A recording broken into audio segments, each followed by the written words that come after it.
जय श्री राम, जय भारत का संविधान, वंदे मातरम, जय भीम। मला आपणास सर्व माध्यमांशी संवाद साधताना अत्यंत महत्त्वपूर्ण विषयावर मी आपणाशी बोलणार आहे आणि हे बोलणं जे आहे मुंबईच्या दळणवळणाशी संबंधित आहे। आजचा जो संवाद आहे तो मुंबईच्या लाईफलाईनला, मुंबईच्या व्यवसायाला कशा प्रकारे अडथळा निर्माण व्हावा हा उद्देश मनोज जरंगे पाटील आणि महाविकास आघाडीचे पुढारी यांच्या उपस्थितीत हा केला चाललेला आहे। आजच्या तारखेला 29 तारीख ज्या प्रकारे त्यांनी आंदोलनाची निवडली, ह्या तारखेला गणेश भक्तांची कशा प्रकारे हेळसांड होईल हे टार्गेट ठेवण्यात आलं। त्याचबरोबर ज्या प्रकारे हे आंदोलन चालू आहे, ह्या आंदोलनाला कायद्याच्या सीमा पूर्ण तोडमरोड केलेलं हे आंदोलन चालू आहे आणि म्हणून तातडीने ह्या आंदोलनावर काय ती कारवाई व्हावी कायदेशीर दृष्ट्या, त्याकरिता आम्ही आज police director general of police, माननीय मुंबई पोलीस आयुक्त, माननीय वरिष्ठ पोलीस निरीक्षक आझाद मैदान यांना रितसर तक्रारी दिलेल्या आहेत। आज कारण कायद्याचा भंग ज्या प्रकारे झालाय, ज्या प्रकारे लोकांना त्रास दिला चाललाय, ज्या प्रकारे रस्ता रोको केला चाललाय, ह्या सगळ्या बाबी अत्यंत गंभीर आहेत। सर्वोच्च न्यायालयाने दिलेल्या शहाणी विरुद्ध सरकार या खटल्याच्या विरुद्ध आहेत, त्याचबरोबर म्हणजे त्या खटल्यात दिलेल्या निर्देशांचं पालन न करणारे आहेत। त्याचबरोबर नव्याने जे कायदा अस्तित्वात, रूल्स अस्तित्वात आले की कशा प्रकारचं आंदोलन असावं, किती लोक असावेत, त्यांची संख्या किती असावी, त्या सगळ्या कंडिशन जे मनोज जरंगे यांच्या आंदोलनात देण्यात आल्या होत्या त्यांचा भंग करून हे आंदोलन चालू आहे। मनोज जरंगे कायद्यापेक्षा मोठा नाही। जरंगेच्या गाड्या ज्या प्रकारे जरंगेचे लोक कायद्याची पायमल्ली करून मध्ये येत होते, पोलिसांसोबतच्या हुज्जती आज माध्यमांसमोर आपण पाहिल्या। त्याचबरोबर मुंबई ही आर्थिक राजधानी आहे, या आर्थिक राजधानीचं लक्ष जगामध्ये आहे। जगामध्ये ह्या राजधानीची बदनामी व्हावी, देशाची बदनामी व्हावी, हिंदुस्थानाची बदनामी व्हावी, देशात काहीतरी भयंकर आहे हे दिसावं या उद्देशानं सीएसटी स्टेशनच्या जवळ ज्या प्रकारे रस्ता रोको करण्यात येत होता, हे सगळं काही आंतरराष्ट्रीय, राष्ट्रीय स्तरावर एक अनागोदी दिसायला यावी, काहीतरी अघटित घडवण्याचा उद्देश, पोलिसांना त्रास देऊन पोलिसांकडून कारवाई होईल आणि त्यातून विक्टिम कार्ड खेळता येईल, हे सगळं कुभांडित आहे आणि त्यामुळं तातडीनं कारवाई होणं आवश्यक आहे। मला आज या आंदोलनाला हे नाव द्यायचं आहे की आंदोलन, मी अगोदरपासून सांगत होतो की मनोज जरंगे यांचं मुखवटा आहे, मनोज जरंगेचा फक्त मुखवटा आहे, मनोज जरंगेचा फक्त मुखवटा आहे आणि राजकारण ह्या आंदोलनाचा आत्मा आहे। राजकारण ह्या आंदोलनाचा आत्मा आहे, हे आज दस्तूर सिद्ध झालेलं आहे। आज आपण बघितलं कोण कोण होते।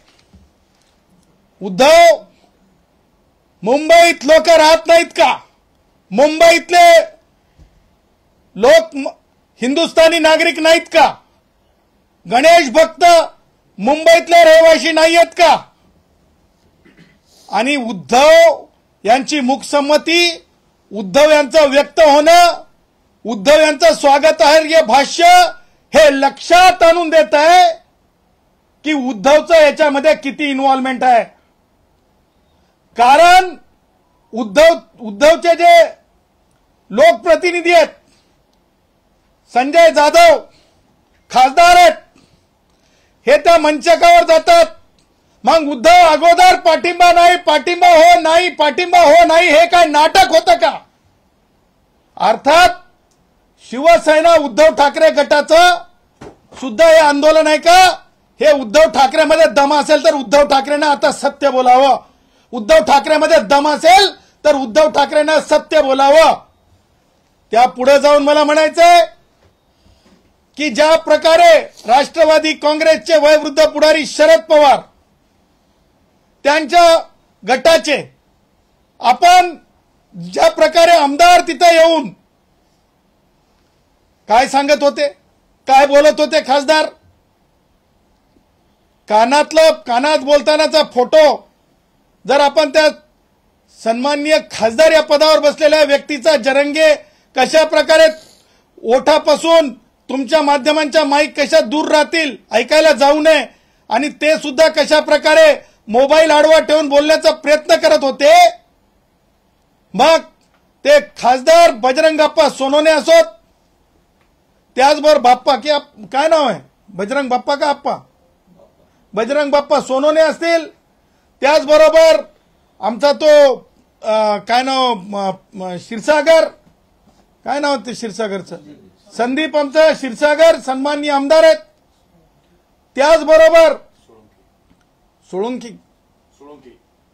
सोळंके, त्याचबरोबर इतर जे राष्ट्रवादी काँग्रेस शरद पवार गटाचे पुढारी तिथं मिरवताना दिसत आहेत। मग मिरवत असताना किती गाड्या कुणी दिल्या, किती मदत केली, लोक कसे जमले, हे देखील सांगण्याचं धाडस राष्ट्रवादी काँग्रेसच्या वयोवृद्ध पुढारी शरद पवार यांच्या या वयातल्या राजकारणामध्ये ताकद है कि नहीं, ये भी हम देखना चाहते हैं भाई। अरे तुम में कितना दम है, क्या तुम सचमुच पब्लिक को सच बोलोगे या पर्दे के पीछे से गेम खेलते रहोगे, हे सुद्धा मला स्पष्टपणे विचारायचंय। परंतु आज महत्वाची गोष्ट आपल्याला सांगू इच्छितो, आम्ही माननीय उच्च न्यायालयात अर्ज केला होता की जरंगेला परवानगी देऊ नका, त्याचबरोबर एक जनहित याचिका सुद्धा दाखल झाली होती। ज्यावेळेस माननीय उच्च न्यायालयाने स्पष्टपणे आपले आदेश दिले, त्या आदेशामध्ये माननीय उच्च न्यायालयाने माननीय सर्वोच्च न्यायालयाच्या शहानी विरुद्ध शहानी विरुद्ध सरकार ह्या सर्वोच्च न्यायालयाच्या निवाड्याचा उल्लेख केलेला आहे।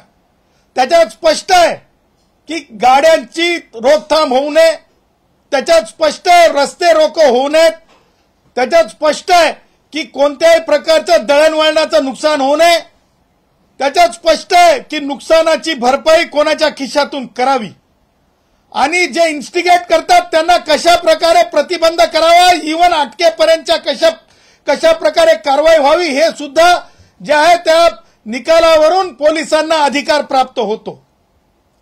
परंतु एक राजकीय मला सांगायचं की शेतामध्ये ज्या प्रकारे आम्ही गुराखी साहित्यातले अभ्यासक, गुराखी साहित्यातले वाचक, लेखक असल्यानं शेतामध्ये बुजगावणं जसं उभं केलं जात आहे तसं एक बुजगावणं उभं केलंय। ते बुजगावणं शेती कोण पाखरांनी खाऊ नये म्हणून असतंय, परंतु येणाऱ्या गल्लीच्या राजकारणाच्या निवडणुकीसाठी हे जरंगे नावाचा विचार उभा केलाय आणि कुठेतरी अघटित घटना घडवून चुकीचं करण्यासाठीचा हा प्रयत्न आहे। आणि म्हणून न्यायालयाने दिलेले निर्देश, उच्च न्यायालयाने जरंगेच्या बाबतीमध्ये जुन्या केसमध्ये जी सदावर्ते विरुद्ध महाराष्ट्र शासन ही केस आहे त्याच्यामध्ये सुद्धा निर्देश दिलेले आहेत जरंगेच्याच आंदोलनात। आणि हे सगळ्या गोष्टी विधी लिखित असताना नवीन कायद्याप्रमाणे जरंगेला सकाळी 9 वाजल्यापासून 6 वाजेपर्यंतची वेळ आहे, परंतु जरंगे कायदा बाह्य बोलतो, जरंगे परत चॅलेंज देतो.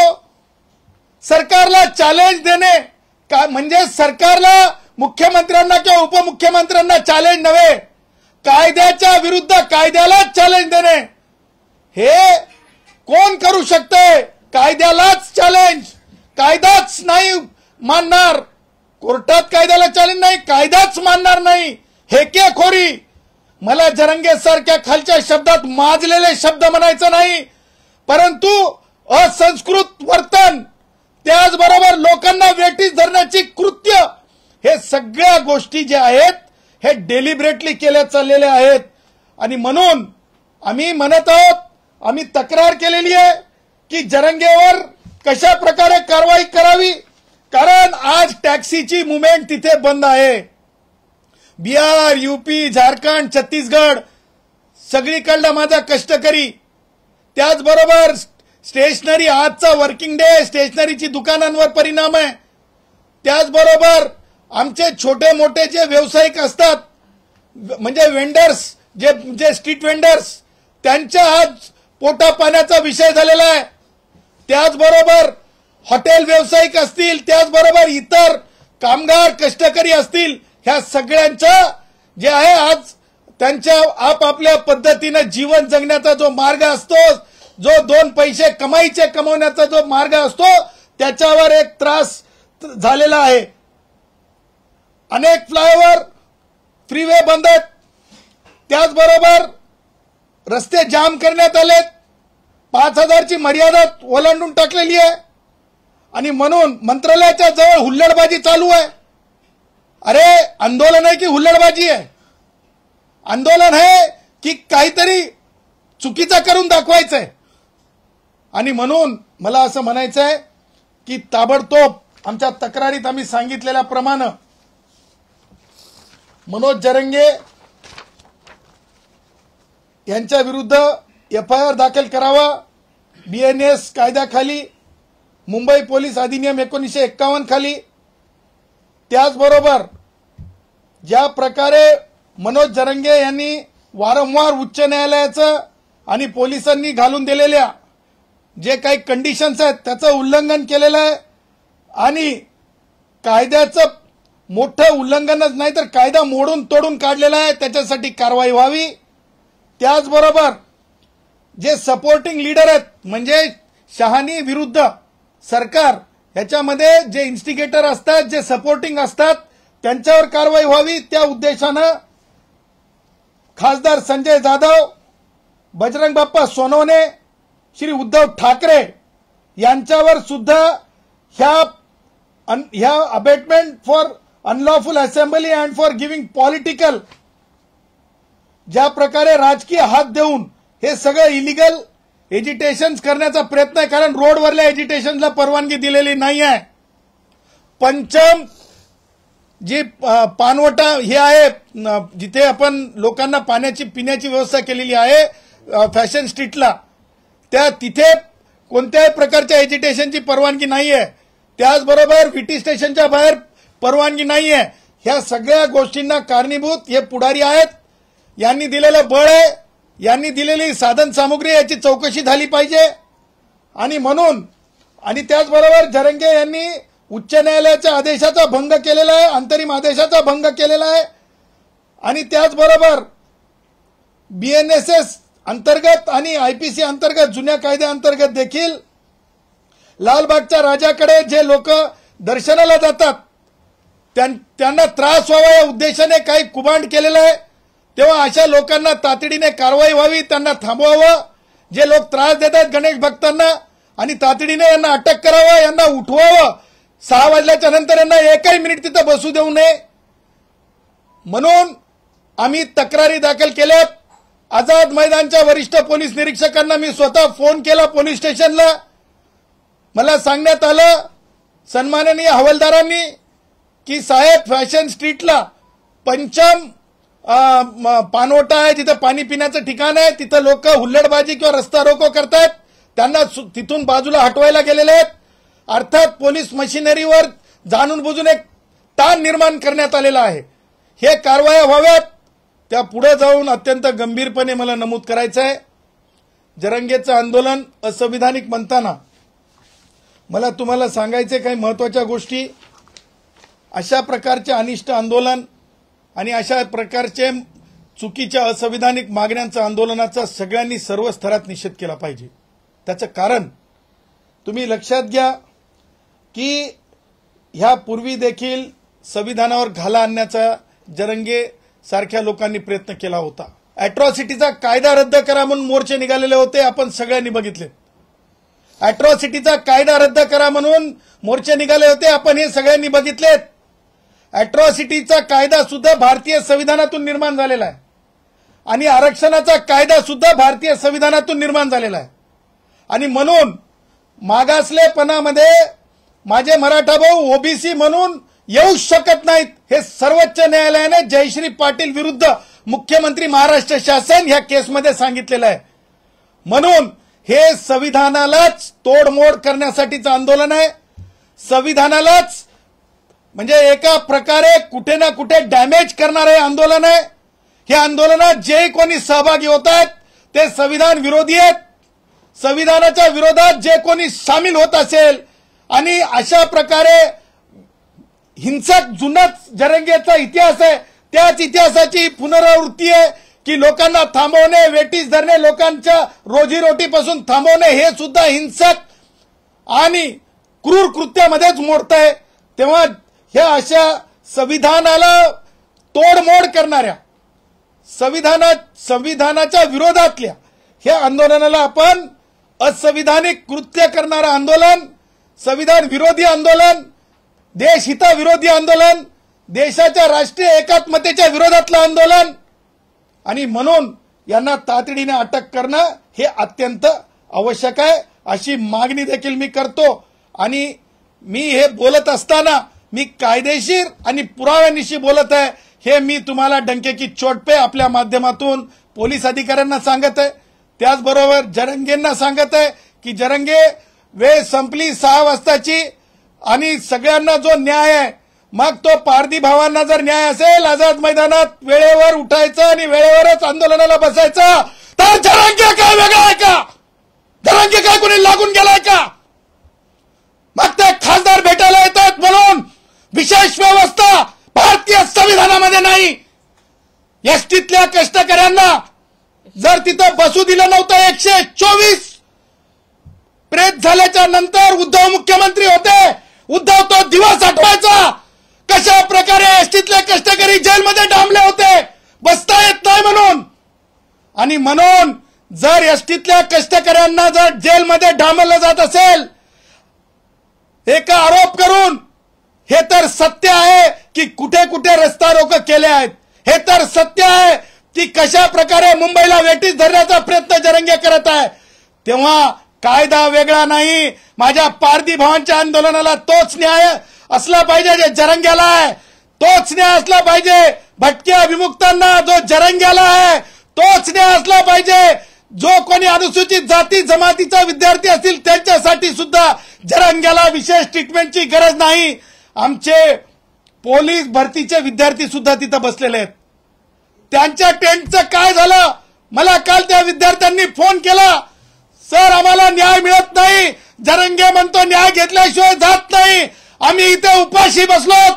मला आझाद मैदानच्या पोलिसांना विनंती करायची आहे की आमचे पोलीस भरतीचे विद्यार्थी तिथे आहेत खरात आणि इतर, त्यांना कोणत्याच प्रकारची दुखापत होता कामा नये. ते टेंट 1-1 रुपया जमा करून टेंट लावत असतात, तिथं बसत असतात. कुणीतरी मुजोरी करेल, कुणीतरी माजोरीपणा करेल आणि आमच्या कष्टकरी मुलांना तिथून उठवण्याचं धाडस कुणी करू नये असं देखील मी पोलिसांना आवाहन करतो. आज सकाळी जेव्हा जरंगे पाटलांचं भाषण झालं तर त्यांच्या टार्गेटवरती मुख्यमंत्री फडणवीस दिसले. त्यांचं म्हणणं असं होतं की शेवटची संधी आहे मुख्यमंत्र्यांना मराठ्यांचे हिरो व्हायची किंवा त्यांचं मन जिंकण्याचं. एक लक्षात ठेवा, मुख्यमंत्री एका जातीचा नसतो. मुख्यमंत्री हे सर्वंकष सगळ्या जनतेचे असतात. आणि जरंग्या म्हणजे कायदा नाही, जरंग्या म्हणजे भारताचं संविधान नाही. भारताच्या संविधानाच्या चौकटीच्या बाहेर जाऊन जरंगेला कुणबी मराठा मराठा कुणबी करता येणार नाही, कुणबी मराठा मराठा कुणबी एक आहे करता येणार नाही, कुणबी मराठा एक आहे करता येणार नाही. कारण भारतीय संविधानाच्या आर्टिकल 144 खाली माननीय सर्वोच्च न्यायालयाने जयश्री पाटील विरुद्ध महाराष्ट्र शासन हा निर्णय दिलेला आहे. त्याच्यामुळे तशा प्रकारचा GR भारतातल्या कोणत्याच राजकीय पक्षाचा कोणत्याच राज्यामध्ये अशा प्रकारचा निर्णय होऊ शकत नाही. हे डंके की चोट पे सांगतो. काढलं तर त्या GR ची लिगल सँटिटी काहीच असू शकत नाही. तो काही मिनिट सुद्धा कायद्यासमोर उभा राहू शकत नाही. त्याचबरोबर जरंग्याची जी दुसरी मागणी आहे की सगळे सोयरे ते सुद्धा मान्यच होऊ शकत नाही. तसा GRच निघू शकत नाही, तसा GRच निघू शकत नाही. कारण माधुरी पाटील विरुद्ध कास्ट स्क्रुटिनी कमिटी ठाणे ह्या जजमेंटमध्ये सर्वोच्च न्यायालयाने अफिनिटी टेस्ट, सर्वोच्च न्यायालयाने विजिलन्स टेस्ट, सर्वोच्च न्यायालयाने सूक्ष्म कागदपत्रांचे जे आहे निरीक्षण, ह्या सगळ्या गोष्टी सांगितलेल्या आहेत. त्याही पुढे जाऊन जरंगेला आणि जरंगेचे जे लोक आहेत त्यांना मला असं वाटतंय की माहिती आहे की अशा प्रकारची अधिसूचना निघू शकत नाही. कुणबी मराठा मराठा कुणबी एक होऊ शकत नाही. आणि त्याही पुढे जाऊन आपल्याच माध्यमामध्ये एका दैनिकामध्ये काल जे वृत्त आलं संदीप शिंदे साहेबांशी संबंधित त्यांच्या भाष्याच्या आधारे की जे गॅझेटरच्या आधारे आरक्षण देता येत नाही. कारण जरंगे ज्या प्रकारे खोटी खोटी खोटी खोटी ओरड करत होता ते सुद्धा कालच स्पष्ट झालेलं आहे. ही हाऊस मौज आहे. हे आंदोलन म्हणजे स्पॉन्सर्ड आहे. हे आंदोलन म्हणजे तुम्हाला सांगतो हे एका प्रकारे मालाफाईड इंटेन्शननी लोकांना एकत्रित म्हणजे कॉर्पोरेट पद्धतीने म्हणजेच जेवढे कोणी राष्ट्रवादी काँग्रेसचे वयोवृद्ध पुढारी शरद पवार असतील, त्यांचे आमदार खासदार असतील, त्यांच्याकडल्या बँका असतील, कारखाने असतील, त्यांच्याकडल्या सहकारी संस्था असतील, त्या सगळ्यांची बेरीज करून गाड्या मोजा, त्या सगळ्यांची बेरीज करून खर्च मोजावा. कारण लक्षात ठेवा आंदोलनाला पैसे कुठून येतात हे जर इतर संघटनांच्या बाबतीत तपासण्याची वेळ असेल तर ह्या जरंग्याच्या आंदोलनात हे लोक कसे आले, हे लोक कोणत्या वाहनांनी आणले, त्या वाहनाचा पैसा कुठून आला याची सुद्धा चौकशी झाली पाहिजे अशी देखील आम्ही मागणी करतो. मराठे एकंदरीत जरांगे समर्थक आंदोलक मुंबईमध्ये शांततेत आले, मात्र एकंदरीत नंतर ते आक्रमक झालेले पाहायला मिळाले. पूर्ण CST परिसर जाम केलेला पाहायला मिळाला, मंत्रालय चौकामध्ये घोषणाबाजी करताना पाहायला मिळाले. मी काय सांगितलं की दाखवायचे दात आणि खायचे दात ह्या जरंग्याच्या आंदोलनाचे वेगळे आहेत. दाखवायचे दात आणि खायचे दात या जरंग्याच्या आंदोलनाचे वेगळे आहेत. जरंग्यामध्ये येईपर्यंत त्याच्या स्टेजवर त्यांनी राजकीय माणसं दिसू दिली नव्हती. मग कशी बुळू बुळू बुळू बुळू बुळू बुळू बुळू बुळू बुळू बुळू बुळू बुळू बुळू पुढारी स्टेजवर आले. मग कसं काय माईक बाजूला करून वार्तालाप करायचा प्रयत्न होऊ लागला? का मोबाईल असा आडवा लावा लागू लागला? का लोक पत्रकारांना सांगण्यात येत होतं हे पुढारी जेव्हा स्टेजवर होते थोडं दूर जा, थोडं दूर जा. ह्या सगळ्या मागचं होतं काय? त्यात ह्या सगळ्या बाबींची कारण मीमांसा म्हणजे हे आंदोलनातली कोणतीच मागणी मान्य होऊ शकत नाही. मी डंके की चोट पे सांगतो. मागणी करणं एक भाग आहे, परंतु मागणी ही मान्य होऊ शकत नाही. या अगोदर सुद्धा अॅट्रॉसिटीचा कायदा रद्द करा म्हणले होते. मागणी मान्य होऊ शकली का? नाही होऊ शकली. तसंच ह्या सुद्धा संविधानातल्याच बाबी आहेत. संविधानातूनच आरक्षणाचा कायदा निर्माण होतो. जसं अॅट्रॉसिटीचा कायदा जे याच्यातून निर्माण झाला संविधानातून, तसंच आरक्षणाचा कायदा सुद्धा संविधानातूनच निर्माण होतो. संविधानाला फोडण्याची, संविधानाला बर्बाद करण्याची, संविधानाला तोडण्याची ही जरंग्याची कोशिश आहे. मी महाराष्ट्रातल्या तमाम माझ्या मराठा भावांना, महाराष्ट्रातल्या तमाम वंजारी भाऊ असतील, धनगर भाऊ असतील, बौद्ध भाऊ असतील, मातंग भाऊ असतील, त्याचबरोबर ओबीसीतले सगळे मायक्रो ओबीसी असतील, कुडमुडे जोशी असतील, ब्राह्मण भाऊ असतील, सगळ्यांना मी हात जोडून विनंती करतो, ही वेळ आहे आपण उभं राहण्याची, ही वेळ आहे आपण सरकारला सांगण्याची की अशा प्रकारे आरक्षण देता येत नाही. भारतरत्न डॉक्टर बाबासाहेब आंबेडकरांनी जरंगेसारख्या मागण्यांवर आरक्षण देण्याचा कायदा केलेला नाही। त्यामुळं सगळ्यांनी आवाज दिला पाहिजे, आपापल्या माध्यमातून सांगितलं पाहिजे सरकारला विविध मार्गानं। बौद्ध भावांना मला सांगायचंय, हीच ती शक्ती होती अॅट्रॉसिटीचा कायदा रद्द करा म्हणणारी। डोळे उघडा, कानांनी ऐका, वर्तन बघा आणि कायदेशीर आपण उत्तर द्या। सरकारला पत्र लिहा, सरकारला सांगा की ह्या जरंगेचं ऐकू नका आणि सरकारने सुद्धा हे जरंगेचं कोणतंच ऐकावं अशा मागणीतलं नाहीये। कारण जरंगेची आणखीन एक मागणी आहे, जरंगे एक मागणी मान्य करून उठून जाईल। कारण जे लोकांवर गुन्हे दाखल झाले होते अंतरवाली सराटीमध्ये, ते कोण व्यावसायिक होते, कशाचे व्यावसायिक होते हे फार महत्वाचं आहे। रेती किती, ब्रास टिप्पर किती आणि त्यातले लोक किती, गुन्हे किती आणि तेवढं तरी सोबत घेऊन जाण्याचं धारिष्ट जरंगे दाखवू शकतंय। तेव्हा ते गुन्हे सगळे पोलिसांवर हल्ला केलेले आहेत, ते गुन्हे जरंगेच्या अंतरवली सराटीतील पोलिसांवर केलेले हल्ले आणि झाकीर नाईक आतंकवादी हरामखोर ज्या आझाद मैदानामध्ये त्यांनी ज्या प्रकारे पोलिसांना धारातीर्थ केलं, दोन्ही गुन्हे सारख्याच स्वरूपाचे आहेत। तेव्हा कोणताही गुन्हा वापस होता कामा नये, कोणत्याही प्रकारचे गुन्हे वापस घेता कामा नये असं देखील विनंती आम्ही पोलीस आयुक्त, पोलीस महासंचालक, ऍडिशनल चीफ सेक्रेटरी, गृह विभाग यांना सुद्धा करत आहोत। परवानगीनुसार आज 6 वाजतापर्यंतची वेळ आहे, मात्र जरांगे म्हणतायत की आरक्षण भेटेपर्यंत मी मुंबई सोडणार नाही। जरंग्या कायद्यापेक्षा मोठा नाही। मुंबईची लाईफलाईन जर थांबवली जात असेल तर आता आम्ही तक्रार दिलेली आहे, वेळेची वाट पाहिली जाणार नाही। कारण बॉम्बे हॉस्पिटल त्याच भागामध्ये आहे, कारण जे हॉस्पिटल त्याच भागामध्ये आहे, कारण जीटी हॉस्पिटल त्याच भागामध्ये आहे, कारण सेंट जॉर्ज हॉस्पिटल त्याच भागामध्ये आहे।